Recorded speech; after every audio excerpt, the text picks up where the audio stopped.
খুব ভোরে ঘুম থেকে উঠে বাড়ির সব কাজ সেরে নিচ্ছে সরোজ।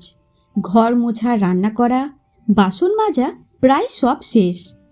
একটু পরেই মীরা অফিসে বার হবে।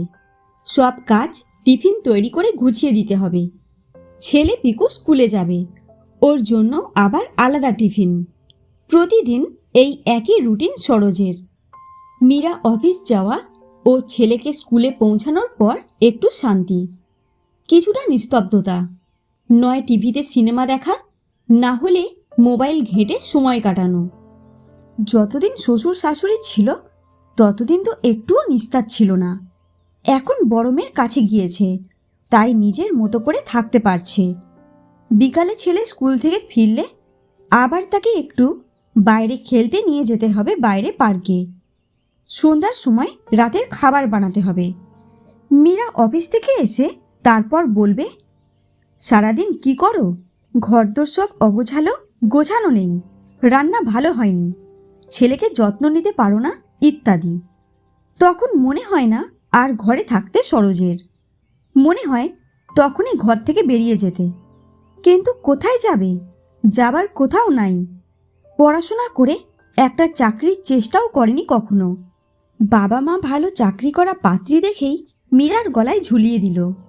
তারপর সংসারের চাপে সেই থেকে জর্জরিত সরোজ। আজ সরোজ পিকুকে স্কুলে দিয়ে একটা ইন্টারভিউ দিতে যাবে কলকাতারই একটি অফিসে।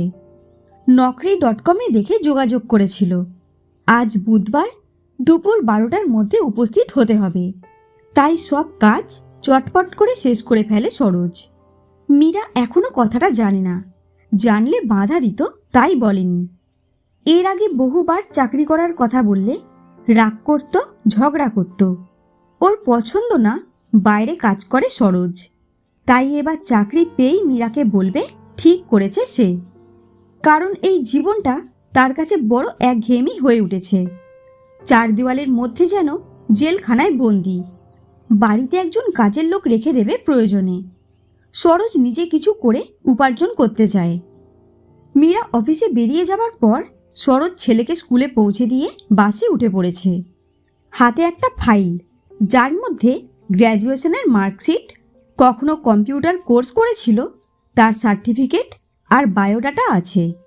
সে জানে না তার মতো একজনকে অফিসে নেবে কিনা, তবুও চেষ্টা করে দেখতে ক্ষতি কি।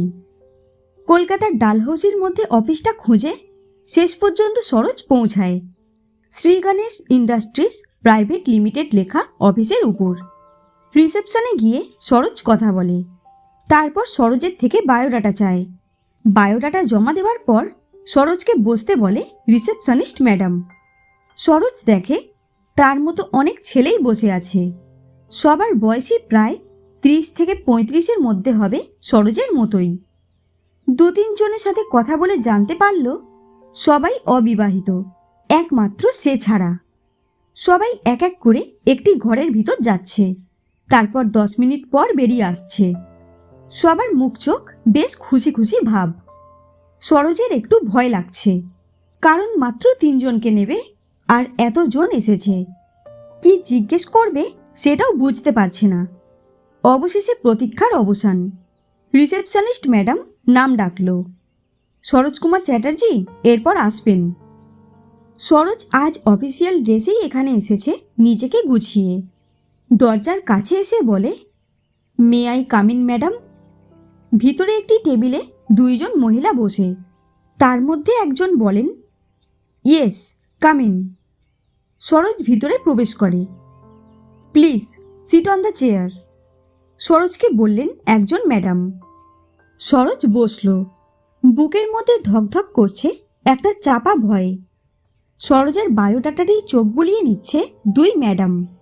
তারপর হঠাৎই একজন সরোজকে বললেন, সরোজবাবু, আপনার বায়োডাটায় দেখছি আপনি হাউস হাজবেন্ড। তা একজন হাউস হাজবেন্ড হয়ে কেন চাকরি করতে চাইছেন?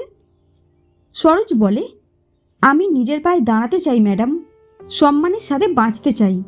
আমার ছোট থেকেই ইচ্ছে কাজ করব। ছেলেটা ছোট ছিল তাই এতদিন ভাবিনি। পাশে বসা আর একজন ম্যাডাম বলে, ও আপনার একটি সন্তানও আছে? এটা তো উল্লেখ নেই আপনার সিভিতে। দেখুন সরোজবাবু, হাউস হাজবেন্ডদের আমরা এই কাজে প্রাধান্য দিই না, কারণ তারা বাড়ি সামলে অফিসে কাজ করতে অনেক সমস্যার সম্মুখীন হয় আমরা দেখেছি। সরি, আপনি আসতে পারেন সরোজবাবু।